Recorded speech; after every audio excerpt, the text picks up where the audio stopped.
ابو ریحانہ سفر سے آئے، بیوی بھی جوان ہے، یہ بھی مشتاق میں ہیں، نہ بوڑھے ہیں نہ بیمار ہیں، عرب کی صحرائی طاقت وجود میں ہے۔ خلوت میں علیحدہ کمرے میں بیوی سے کہنے لگی عشاء کے بعد میں 2 نفل پڑھ لوں۔ بیوی نے کہا بسم اللہ، اللہ اکبر۔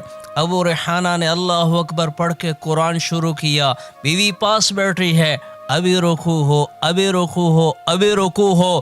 صبح فجر کی اذان ہوئی، ابو ریحانہ نے سلام پھیرا، بیوی کہنے لگی ابا ریحانہ ہمارا بھی کوئی حق تھا، خود بھی تھکے اور مجھے بھی تھکایا۔ تو ابو ریحانہ کہنے لگے مجھے معاف کر دینا، اللہ کی قسم میں بھول گیا تو میرے پاس بیٹھی ہے۔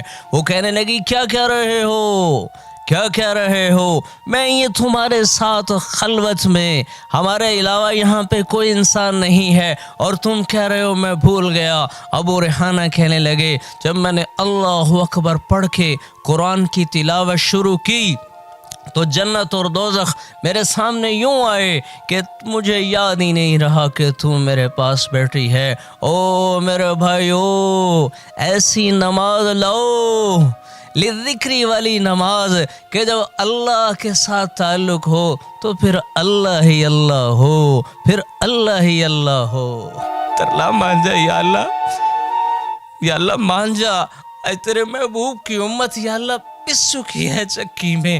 آج تو دشمن بھی کہتے ہیں لاؤ اپنے اللہ کو، کدھر ہے تمہارا اللہ؟ تو آ جانا یا اللہ، تو آ جا، ان گناہگاروں کی مدد کے لیے آ جا، آج ان گناہگاروں کی مدد کے لیے آ جا، آ ہی جا یا اللہ، آ جا، ہماری دعاؤں کو قبول فرما لے، السلام علیکم جی، ڈیلی پاکستان کے پوڈ کاسٹ کے ساتھ یاسر شامی آپ کی خدمت میں حاضر ہے۔ آج میری اسکرین کی دوسری ونڈو میں جو آپ شخصیت دیکھ رہے ہیں، ان کا نام سید راشد ہے اور یہ پنجاب پولیس میں کانسٹیبل کی ڈیوٹی سر انجام دیتے ہیں۔ اگر آپ آنکھیں بند کر کے ان کو سنیں تو آپ کو لگے گا کہ مولانا طارق جمیل صاحب آپ کے سامنے بیٹھے اور بیان دے رہے ہیں، ہو بہو ویسے ہی سر ہلاتے ہیں، ویسے ہی جیسے ان کو نزلہ آتا ہے اور وہ کرتے ہیں تو یہ بھی ویسے کر لیتے ہیں۔ اس کے ساتھ ساتھ ان کی آواز، ان کا بیان، ان کا تکلم، ایچ اینڈ ایوری تھنگ مولانا طارق جمیل صاحب جیسی ہے۔ وہ بہت جید عالم ہیں اور ان کے ہم مداح بھی ہیں۔ میمکری یا پیروڈی اسی شخص کی جاتی ہے جس سے انسان کو پیار ہوتا ہے یا جس کو انسان بہت زیادہ فالو کر رہا ہوتا ہے۔ السلام علیکم مولانا صاحب، کیسے ہیں آپ؟ وعلیکم السلام ورحمۃ اللہ وبرکاتہ۔ مجھے واقعہ سنائیں ان کا ایسا جو آپ نے کہیں بھی سنایا اور لوگوں نے کہا کہ یہ تو مولانا صاحب ہی لگ رہے ہیں، کوئی بھی سنا دیں۔ جی بسم اللہ الرحمن الرحیم۔ موسیٰ علیہ السلام کے دور میں بارش نہیں ہو رہی، موسیٰ علیہ السلام دعا کو نکلے تو میرا رب نے کہا موسیٰ تیرا ایک امتی ہے، وہ 40 سال سے میری نافرمانی کر رہا ہے، جب تک وہ کھڑا ہے میں بارش نہیں کروں گا۔ موسیٰ علیہ السلام نیچے آئے طور سے اور کہنے لگے بھائی نکلو، وہ باہر نکلو جو اللہ کا 40 سال سے نافرمان ہے، وہ باہر نکلو، جب تک وہ کھڑا ہے بارش نہیں ہوگی۔ وہ بیچارہ کو میرے جیسا گناہوں میں ڈوبا ہوا، اس نے ادھر دیکھا کوئی نہ نکلا، ادھر دیکھا کوئی نہ نکلا، آگے پیچھے دیکھا کوئی نہ نکلا، اس نے یوں آسمان کی طرف دیکھا اور اس نے کیا کہا، اے میرے رب 40 سال تیری نافرمانی کی اور تو پردے ڈالتا رہا اور تو چھپاتا رہا، آج میں باہر نکلوں تو ذلیل ہو جاؤں اور اگر نہ نکلوں تو بارش نہیں ہوتی۔ ارے سن رہے ہو اس کے الفاظ؟ وہ کہنے لگا یا اللہ مجھے معاف کر دے، اپنی عزت بچانے کے لیے اللہ کی محبت میں نہیں کر رہا، لیکن نظام بدلا، ایک دم گھٹا گھنگور آئی اور بارش چھما چھم ہونے لگی۔ موسیٰ علیہ السلام حیران، یا اللہ بارش کیسے ہو گئی؟ نکلا تو کوئی نہیں۔ میرا رب نے کہا موسیٰ جس کی وجہ سے روکی تھی اسی کے تو فعل کر دی۔ یا اللہ اتنی جلدی بھی کوئی مانتا ہے؟ 1 منٹ کی نافرمانی ماں معاف نہیں کرتی، بھائی کو منانے جاؤ دروازہ نہیں کھولتا، باپ کو منانے جاؤ منہ پھیر لیتا ہے۔ یا اللہ 40 سال کے گناہ تو نے اتنی جلدی معاف کر دیے۔ میرے اللہ نے فرمایا موسیٰ اس نے توبہ کی, ہم نے اس سے صلح کر لی. تو موسیٰ علیہ السلام نے کہا یا اللہ اس کا نام تو بتا دے. میرے رب نے کہا موسیٰ وہ 40 سال نافرمان تھا, میں پردے ڈالتا رہا, آج اس نے توبہ کر لی تو میں کیسے اسے رسوا کروں, میں کو پردے چھا کرنے والا ہوں. او میرے عزیزو, اس اللہ کو چھوڑ کے کدھر جا رہے ہو, کدھر جا رہے ہو؟ آگے اندھیرا ہے, ارے لوٹو اللہ کی طرف, وہ باہیں پھیلا کے تمہارا منتظر ہے. واہ واہ واہ واہ. اور آپ نے سنا جس طریقے سے ان کا انداز بیان ہے, آپ کو محسوس نہیں ہو رہا ہوگا کہ یہ راشد صاحب ہیں, پنجاب پولیس کے کانسٹیبل ہیں, مولانا صاحب نہیں ہیں. مولانا صاحب کا کوئی ایسا واقعہ جو بالکل ہی اور قریب تر ہو ان کے, وہ بھی آپ سنائیں, میں چاہتا ہوں. بسم اللہ الرحمن الرحیم. اللہ کے یقین کی بات کرتے ہیں مولانا صاحب.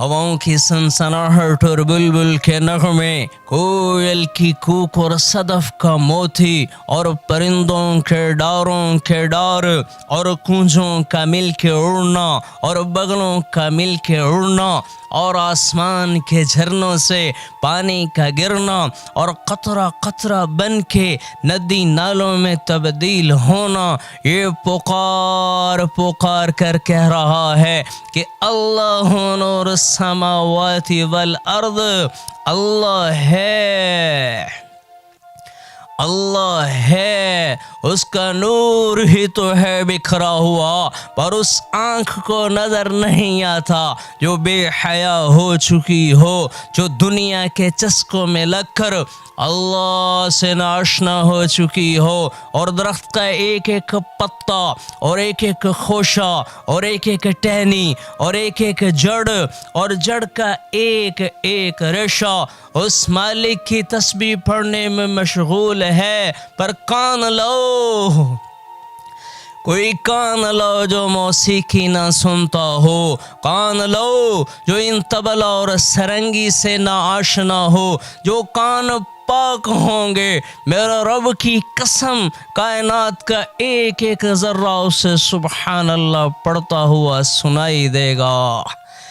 اللہ ہے اللہ, اللہ ہے اللہ, جو کسی تعریف میں نہیں سماتا, تعریف کرنے والوں کے احاطے میں نہیں سماتا, رنگ اور بو کے وہ تخیلات میں نہیں سماتا, ادیب کی ادب کی شگافیوں میں وہ نہیں سماتا. لیکن یاسر بھائی, اے ہے مسلمان مومن مرد کا اور مسلمان مومن عورت کا یہ دل اتنا بڑا ہے, اتنا بڑا ہے, اتنا بڑا ہے کہ اللہ اپنی ساری تجلیات کے ساتھ اس دل میں آ جاتا ہے. واہ واہ واہ واہ واہ, کیا بات ہے یار, ہو بہو ویسے ہی ہیں. اور آپ کے میزان سے جو بہت قریب ہو مولانا کے, آسمان سے جب کوئی چیز گرائی جائے تو اس کی رفتار ہونی چاہیے 558 کلومیٹر فی گھنٹہ. گولی کی رفتار ہوتی ہے 1700 کلومیٹر فی گھنٹہ. اگر آسمان سے بارش کا پانی 558 کلومیٹر فی گھنٹہ کی رفتار سے زمین پہ گرتا تو کیا ہوتا؟ گولیوں کی بوچھاڑ ہوتی, گولیوں کی برسات ہوتی, گنجے تو چند قطروں میں مرے پڑے ہوتے, بال والوں کے بال اڑ جاتے, کائنات زیر و زبر ہوتی, سڑکوں پہ بڑے بڑے ہول ہوتے. کون بیٹھا ہوا ہے, کون بیٹھا ہوا ہے جو کہتا ہے اس کو روکو روکو روکو, ایسے جیسے سپیڈ بریکر بنائے ہوئے ہیں. بارش کا پانی ٹکراتے ٹکراتے جب زمین پہ گرتا ہے, دھرتی پہ گرتا ہے, صحرا میں گرتا ہے, چھت پہ گرتا ہے, تو وہ 550 کلومیٹر کی رفتار کو ہوا میں گم کر چکا ہوتا ہے, اور صرف 7-8 کلومیٹر فی گھنٹہ کی رفتار سے پانی زمین پہ گرتا ہے. فَأَخْرَجْنَاهَا مِنَ السَّمَاءِ مَاءً, تیرے رب نے پانی کو انوکھے انداز میں برسایا ہے. کوئی ایسے برسا کے دکھا دے. وَشَقَقْنَا الْأَرْضَ شَقًّا, پھر زمین کو پھاڑے. فَانبَتْنَا فِيهَا حَبًّا وَعِنَبًا وَكَذْبًا وَزَيْتُونًا وَنَخْلًا وَحَدَائِقَ غُلْبًا وَفَاكِهَةً وَأَبًّا, اور اس میں سے پھل پھول اور غلوں کو نکالے. الہ مع اللہ, کوئی ہے تیرے رب کے سوا جو یہ سب کچھ کر کے دکھا دے؟